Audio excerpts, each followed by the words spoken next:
All right, good morning, ladies and gentlemen. My name is Daniel Umstead. I'm the host of the RNG Radio Show. And on the show, we discuss credit repair, real estate, resume writing, some motivation, and, of course, a King and Queen segment to shine our kings and queens in the community and across the globe. So today on the RNG Radio Show, I don't have any guests. I know, it's like, wait, Dan, you told me that you was booked up until July 20th. I actually am, and that's actually starting on Monday. So Monday, unless I get a surprise guest over the weekend, Monday will actually be the official start of me doing 3 interviews daily up until July 20th. So I'm really excited about that. That's 3 interviews that's going to be combined and put out on pretty much the following day over and over and over again. So I'm really excited about that. I cannot wait. I'm freaking out, actually. I just can't wait. But let's move on to the show. So the first thing that I wanted to discuss with you all today is will and trust. Now, I know what you're thinking to yourself. I don't know anybody named Will. Sure, don't know anybody named Trust.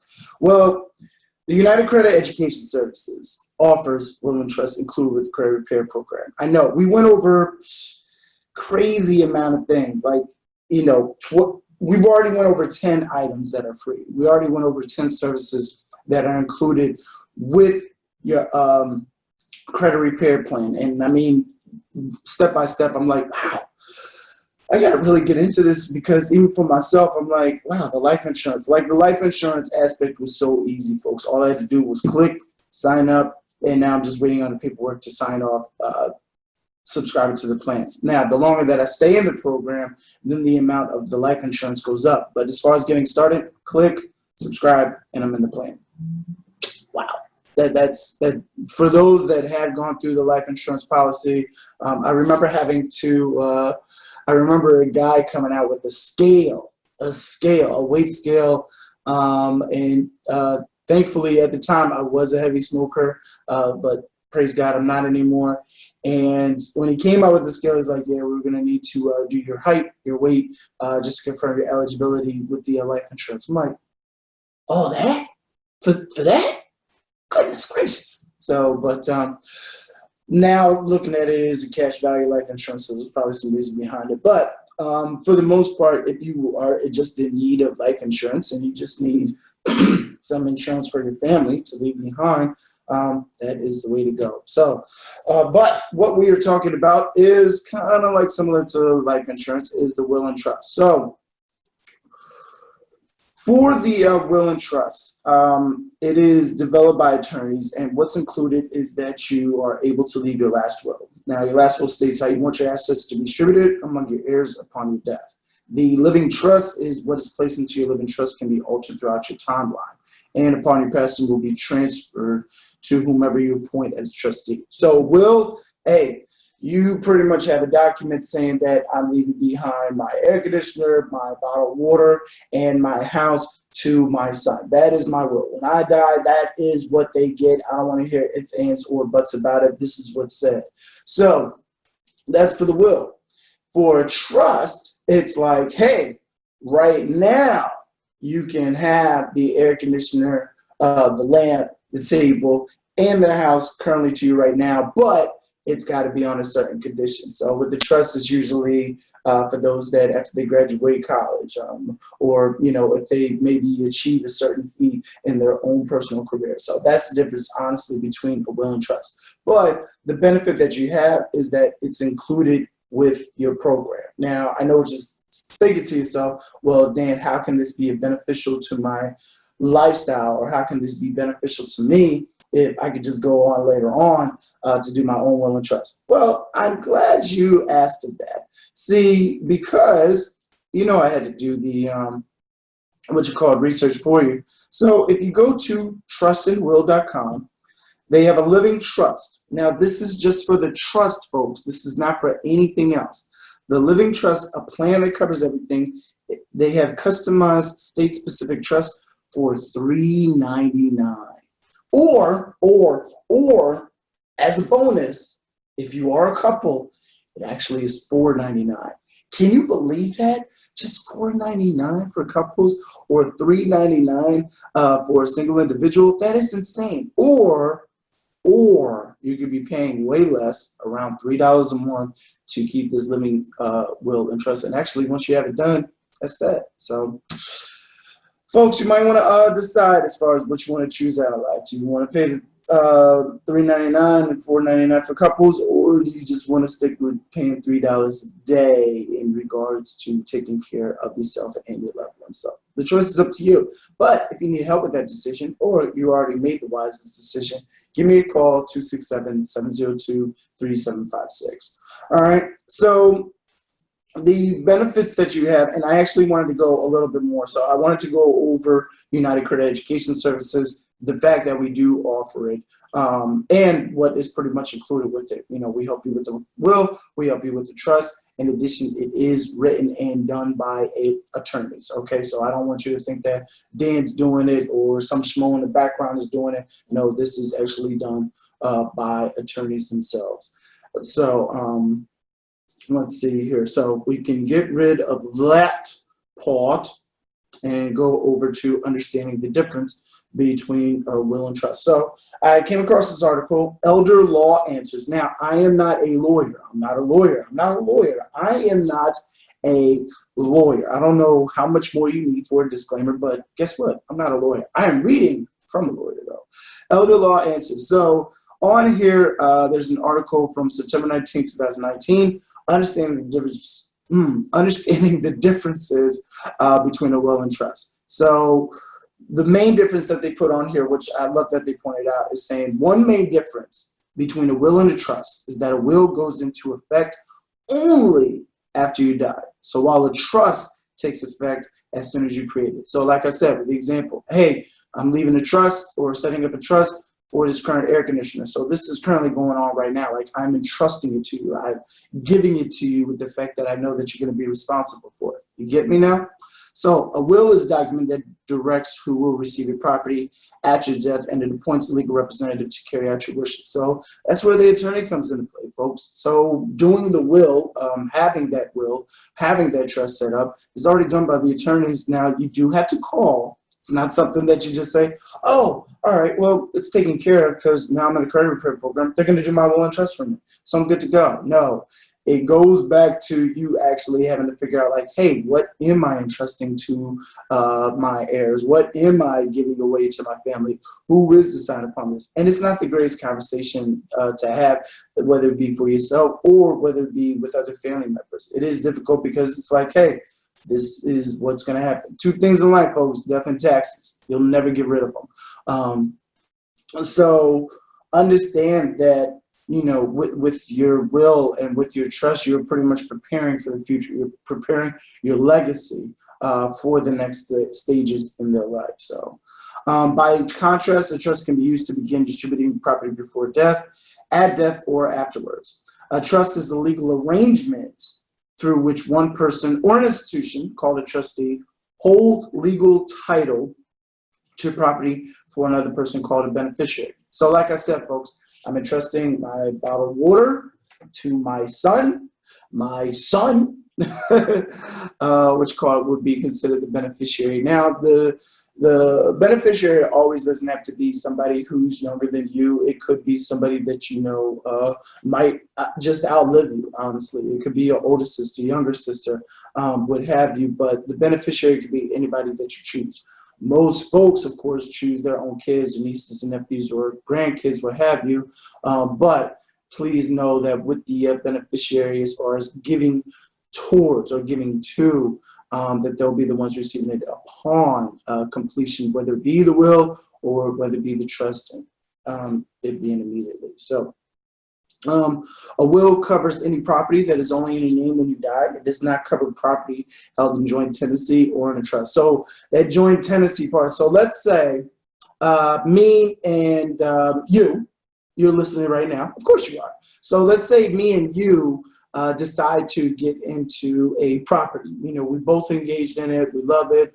Multi-unit complex. It's bringing in cash flow left and right. And let's say I want to put up a will or trust in regards to that property. There's no way that that's possible because jointly, the person that would get it, God forbid if something happened to me, would go directly back to you. So with the will, it can only cover property in your name, but like I said, with the joint tenancy, not so much because it's going to go back to that individual. Now, is there legal ramifications if something happens to you, I should say? Yes, by all means, but I don't want to get into that because the main thing I want you to focus on is that something happens to me, it goes directly to you in a joint tenancy. In order for property to be included in a trust, it must be put in the name of the trust. So my child, it's got to be put in there. It can't just say, oh yeah, this property is going to be going to such and such. No, it has to be put down and documented that it is going to them. Another difference between a will and a trust is that a will passes through probate. So that means a court oversees the administration of the will and ensures the will is valid and the property gets distributed the way the deceased wanted. So if you've ever seen, for those that watch Power, any type of show where, you know, the loved one has passed away, but not really since they're actors and actresses, but where a loved one passes away and, you know, it's left for the family, and some families get something, some families don't. So they're usually in a room. Now, with the courts, 9 times out of 10, because, and currently right now with everything going on, but with the overseeing, sometimes it might just be a court-appointed lawyer, you know, somebody that's like, hey, I have no intentions of anything at all. I'm just here to let you know what the facts are, and then we'll move forward. So that could honestly be the process as well. Excuse me. A trust passes outside of probate, so a court does not need to oversee the process, which can save time and money. Unlike a will, which becomes part of the public record, a trust can remain private. So wills and trusts each have their advantages and disadvantages. For example, a will allows you to name a guardian for children and to specify funeral arrangements, while a trust does not. On the other hand, a trust can be used to plan for disability or to provide savings on taxes. Your attorney can tell you how best to use a will and a trust in your estate plan. So definitely, you know, weigh out the options. But like I said, folks, if you want to do this on your own, you got to talk to an attorney. Like at the end of the day, you need to talk to an attorney. But if you were with the credit repair program, you can just talk to the attorneys for free because they're already included with your services. So crazy how that sounds. But like I said, if you're interested, 267-702-3756. Now, on to the next topic here, which is real estate, really on the real estate here. There we go, Mike. So I checked out a blog that was done actually September 12th, 2019 by Emily Lundberg on how to create an effective real estate prospecting action plan. So realtors, you're brand new or you just kind of lost that stride, this is something that you can do now, so pay attention. All right. And this might be even for our experienced ones as well. So in this article, we'll dive into 6 most important elements of a real estate prospecting action plan and give you specific steps to act on each one. So the first one, schedule time every day for prospecting. It's as simple as that. Now, a lot of folks will say, well, Dan, I just don't have the time. You got the time right now if you listen to me. So obviously you do have time. The time does not need to be an extended amount. A lot of people think that, oh, you know, I got a realtor who's doing like 3 hours of cold call and prospecting. It's crazy. Well, some of us have to work. Some of us got 9-to-5 jobs. Some of us aren't in a position where we can't put 3 hours in, or even hire somebody to put 3 hours in into prospective cold calling. So schedule time every single day for prospecting, but give yourself some manageable time. Don't think that it needs to be hours on end. If it's just 15 minutes, then it's just 15 minutes. Because guess what you're doing? You're doing 15 minutes more than you did yesterday. Because I'm pretty sure if you're listening now, you didn't do any time yesterday. So be sure to stick to at least 15 to 20 minutes a day in regards to prospecting. Because here's the thing, especially if you're doing it on a part-time basis, who wants to be flooded with 100 calls while they're at work, or somebody saying like, I need you to sell my house now. Please, please, sell my house now. Meanwhile, you're at work, and you see your phone dinging like, can't get to it now. Gotta get work done. Oh, yeah. Oh, look, another inquiry. Oh, my gosh, I gotta get work done. I gotta get work done. Oh, this person wants to sell the house now. Oh, my gosh, this commission check will cover. I gotta go. and then you're at risk of losing your job because you're rushing towards the money and not making an effective plan. You spend 15 to 20 minutes on a couple of individuals, brand new individuals, on a daily basis. That will actually get you closer than it would for some of us to actually just do the 3 hours on Monday. All right, so schedule every time per day, but don't kill yourself in doing it. Leverage your existing network. Realtors, real estate agents, you need to let people know that you're a realtor. Folks, I'm a realtor. 267-702-3756. So continue to let people know that you're a realtor.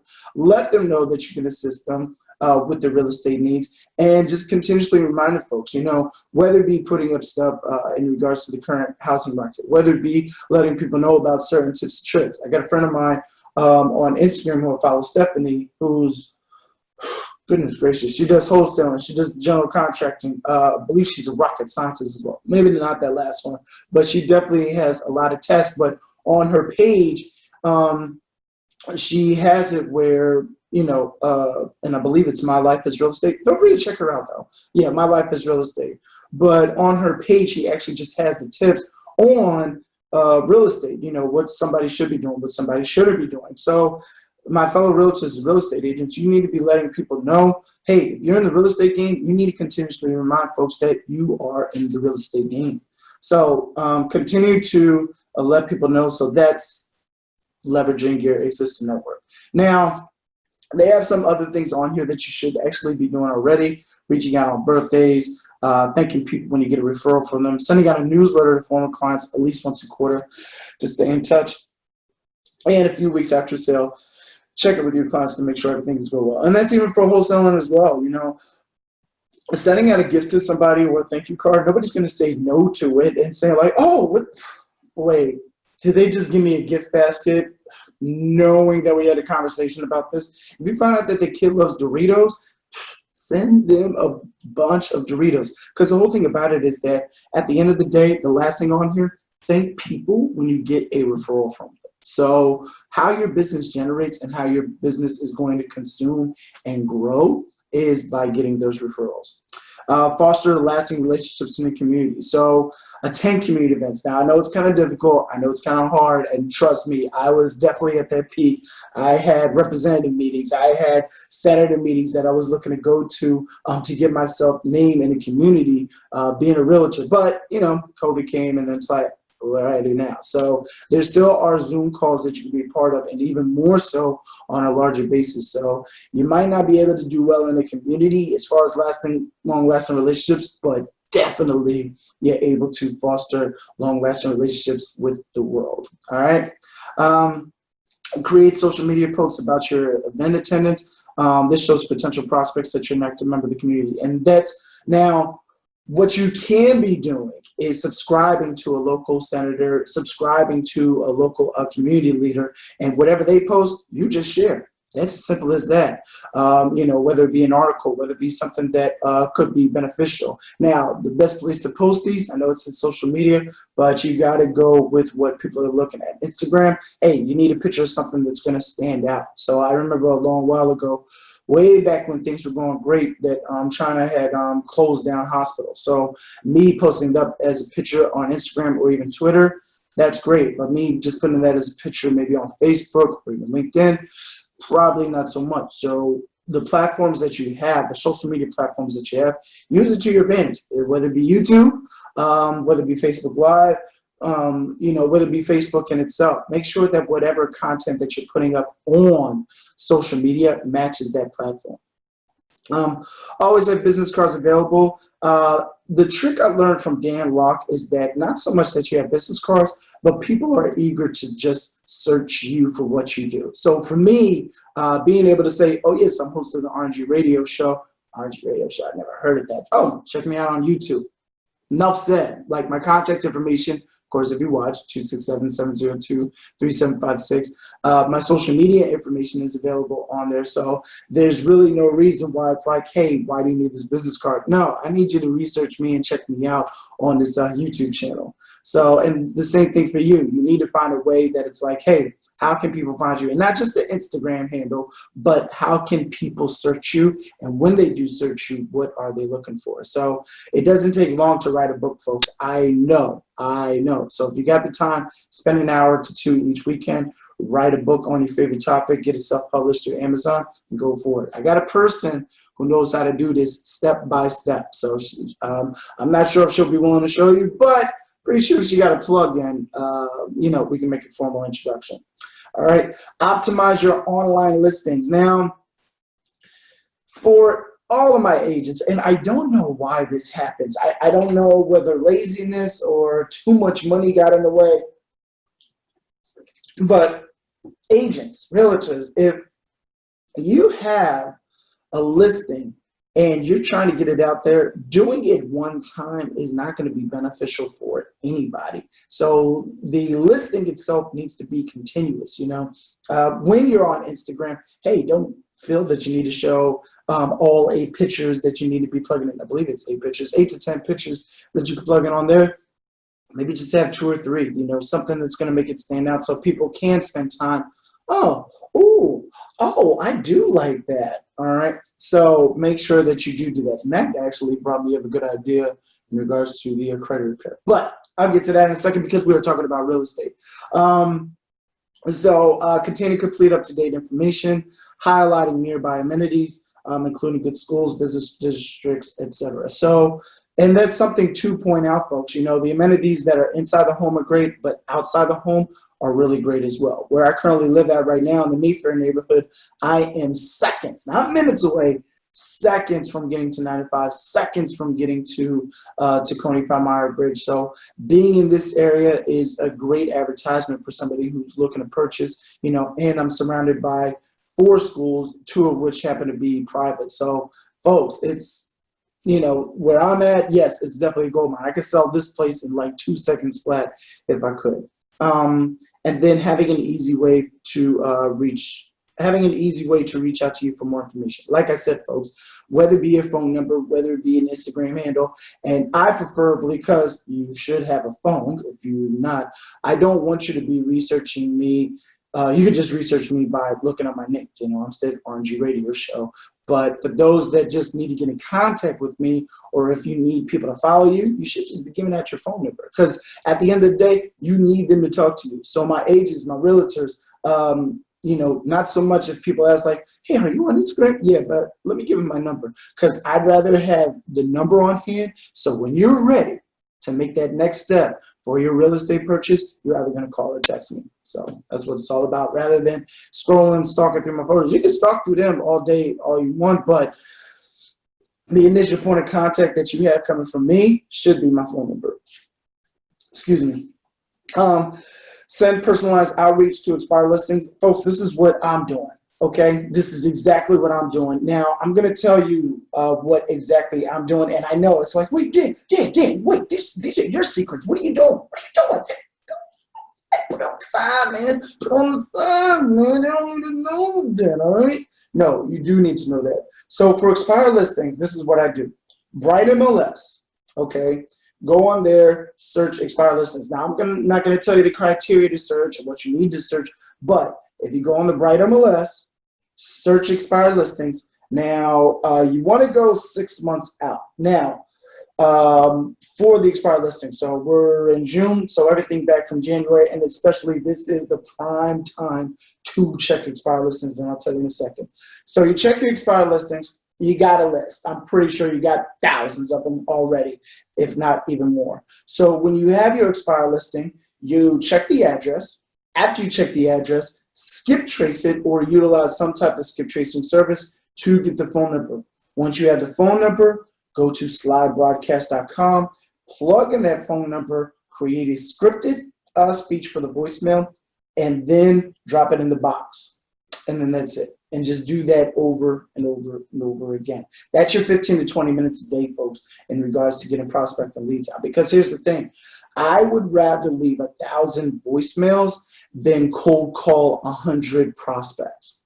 Because I'm able to get so much faster and quicker by utilizing expired listings. I'm able to get in contact with more individuals by me being able to drop a voicemail. Now, a lot of people just do like, oh, wait, I could just use one voicemail for 1,000 people. Psh, I'll just do that and call it a day.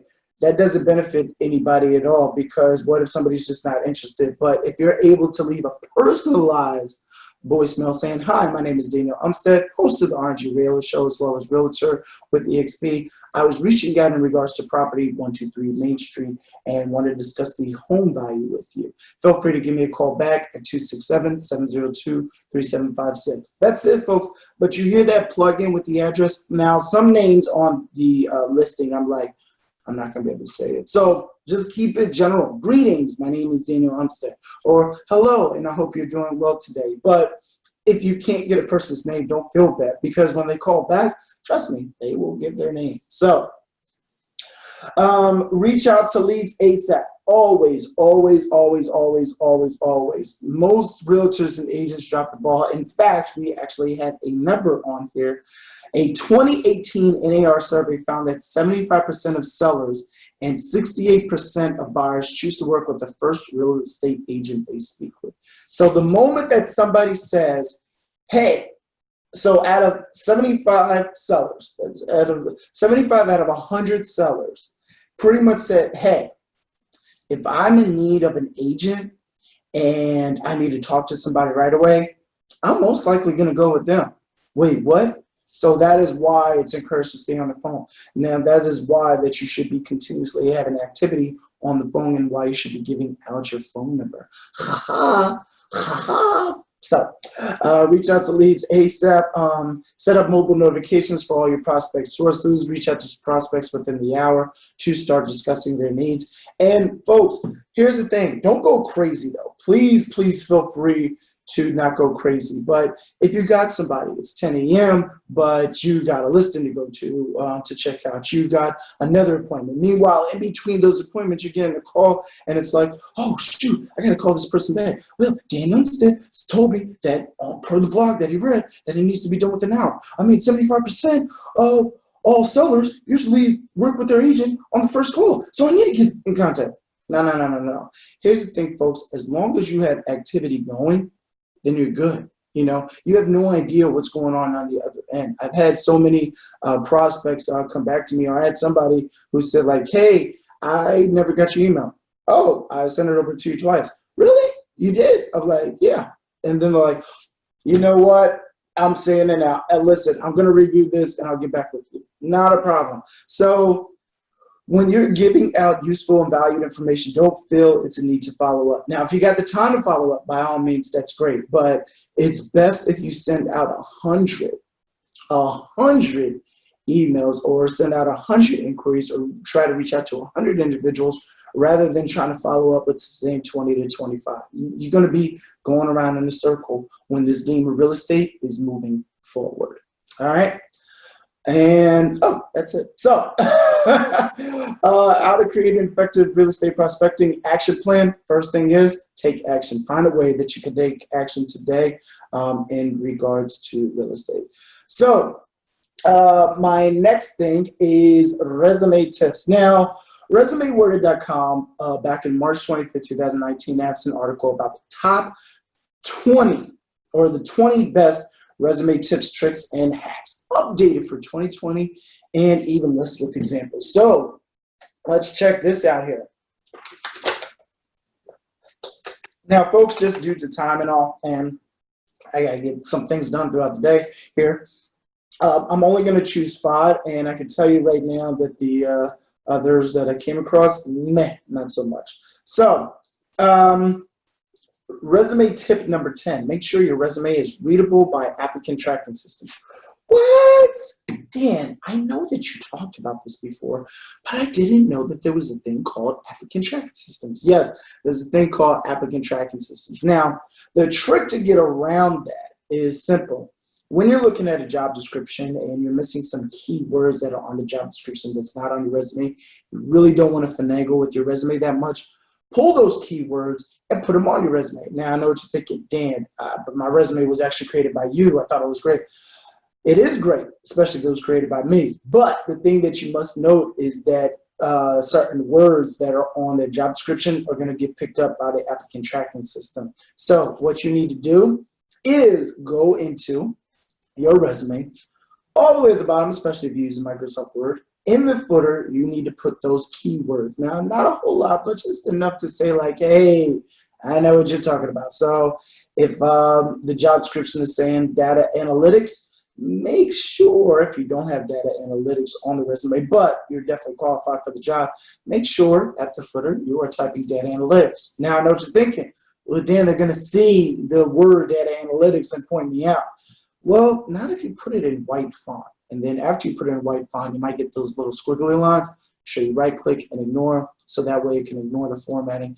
And then you save your document as a PDF file, and then you submit your resume. So that way when they do look at it, bam. Oh, and make sure that font is as small as possible, folks. So that is the trick for the getting by the applicant tracking system. So best trick I've ever had in a whole long time. So the other, organize your sections effectively. So, and I know I talked about usually the beginning part of a resume, you name your contact information, and then it goes into summary of skills. When you're breaking out your sections though, and you're starting off summary of skills, that whole objective statement, please get rid of it. You should be talking about summary of skills, summary qualifications, or profile. So that's literally your title, and then you go into who you are or a brief blurb about who you are. Now, after all that's said and done, depending upon when you completed your education, that should be going next. But if work experience trumps your education, then by all means, put your work experience first. Your work experience education or vice versa. And then the section after that should be any type of skills that you feel are highly qualified. Now, I know what you're thinking, but Dan, shouldn't I put that at the top? Not so much. See, the skills is like that fireworks finale. So, you know, think of it this way. Your summary qualifications is that big bursting one. Wow, this person has been in the industry for 10 plus years. Oh man, I gotta keep going with this. And then I noticed on their education that they recently got their master's. Whoa, that's another big firework. Or work experience wise, whoa, they've been at the same company for the past 3 years. Oh, this is awesome, man. I'm just loving this resume. This is the employers, the HR recruiters, and even myself.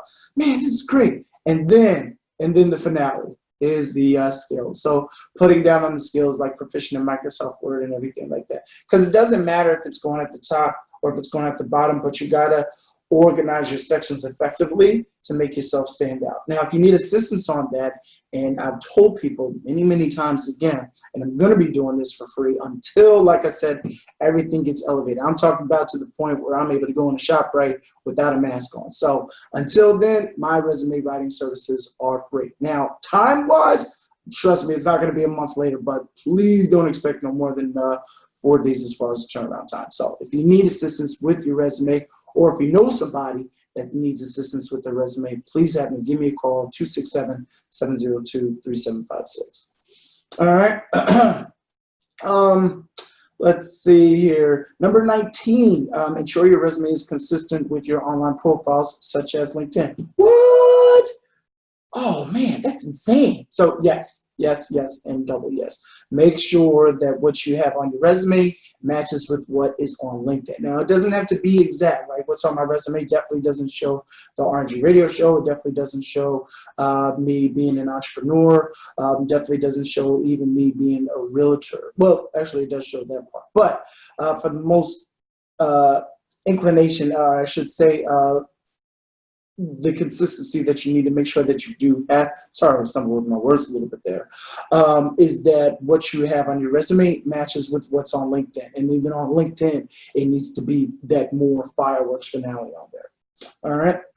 So how many did we go over? About 3, 4, 5? Use 4 or 5. All right.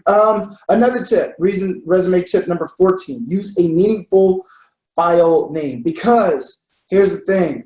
I can't tell you how many times that I've seen people say sample resume 2020, other people saying, you know, Marcus's resume when their name is Michael. So many different things that people are doing and they shouldn't be doing. So with that being said and all, make sure that you're using a meaningful file name, and that is as simple as your first name dot last name dot PDF. All right. And then one more tip before I let you go. Here.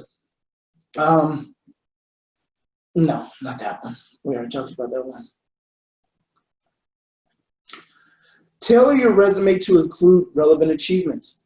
I like that. So never send in a generic resume for a job, even if you're applying for multiple jobs in quick succession. It is well worth the time it takes to tailor your resume to each and every position you're applying for. So here's the thing, folks. If you're applying for a job, and this kind of goes with the same thing with the cover letter, make sure that your resume is formatted and attentive to that company. So, or I should say attentive to that job description. Because I can't tell you how many times I get people say like, oh yeah, I know this is a call center job. I forgot to put down my experience. Why? Why? Oh, I just didn't feel like editing it. And, you know, I pretty much was able to get a job with my resume look like this last time. So it's like, no, there's competition out there, folks. There's even more competition than there is out there way beforehand. You got the people coming out of college who are like, well, I just need a job right now because I got to take care of these student loans, you know, or somebody's in transition in between jobs and it's like, or they need to get out of their current one and they're looking for better opportunities. So you are fighting with all these individuals and so much more, people coming out of retirement and such. So make sure that your resume is fitting to that job, in addition that it's including the past achievements and work experience that is showcasing your talent and your skills. All right, and then last but not least, my Kings and Queens section. Well, I actually got to go over not so much the Kings and Queens section, but also the oh, you gotta be kidding me! What bloody happened, mate? I wanted to discuss with you. Ugh. I hate when this thing happens. So when I click on the profile, it doesn't show. It doesn't show or go back to where it needs to be at. So I'll just utilize her. So my king today, sorry, but my queen today for the Kings and Queens section is Queen Kristen Clark. She is the president and executive director of the National Lawyers Committee for Civil Rights Under Law. You can find her at Kristen Clark JD.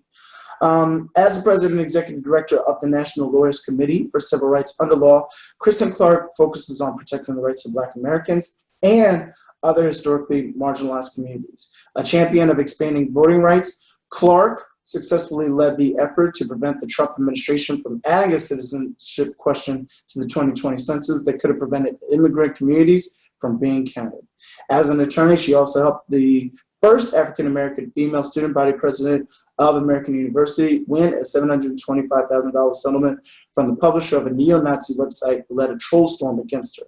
Before joining the Lawyers Committee, Clark served as the head of the Civil Rights Bureau for the New York State Attorney General Office and worked for the NAACP, Legal Defense, and Educational Fund, where she fought against restrictions to voting access.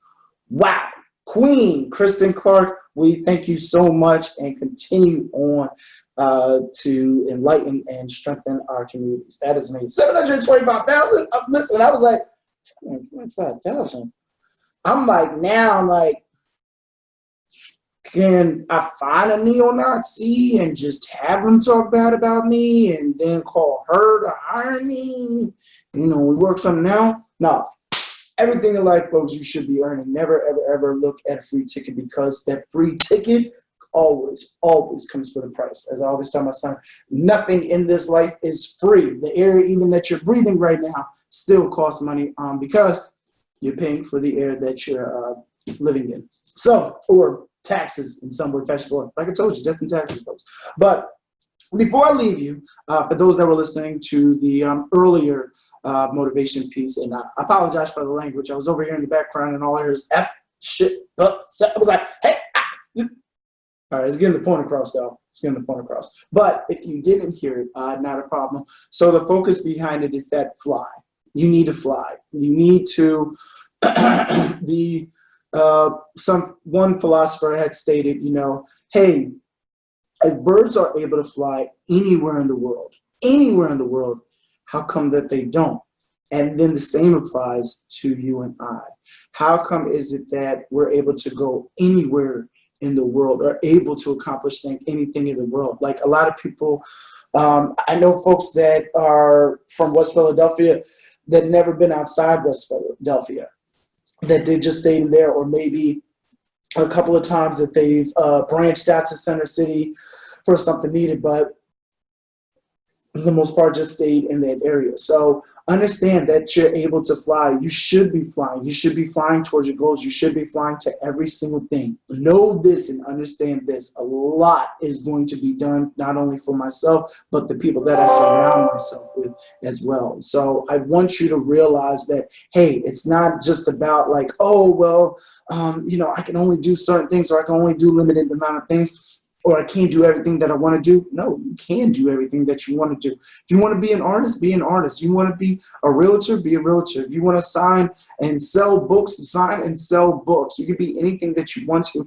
You just need to put your mind to it. But flying, in regards to that, means that you're branching out. You're letting your wings stand. You are literally stretching out your arms and flapping away towards your goals and towards your dreams. It's not hard, folks. It really isn't. But the problem that people think is that, oh, well, my wings don't go that far, or maybe my arm is broken right now, so I can't get out there and fly the way that I want to. You can fly anywhere you want to, anywhere at all. You want to know what Paris looks like right now? Well, not so much right now. Well, I'm pretty sure there are cameras that you can look at Paris right now. But if you want to get an idea of what Paris looks like, you just go to YouTube and just do a virtual tour around Paris, France. It's that simple, folks. You can learn so many things just from going on the internet, and not just to see the next twerk contest, which I think twerking is actually phased out. I haven't seen any shaky shakes. No shaky shakes. That's interesting. Well, not as many, or probably because I've taken myself out of that. So, folks, understand that, like I said, when you fly, fly high, fly strong, and fly proudly to get to your goals. It is possible, it is achievable, and it can be done. So, with that being said, have a great day, folks. Fly towards your goals, fly towards your dreams. And you know what I'm going to say? What am I going to say? As always, on the RNG Radio Show, stay blessed, my fellow millionaires. Have a great one, and thank you again for watching.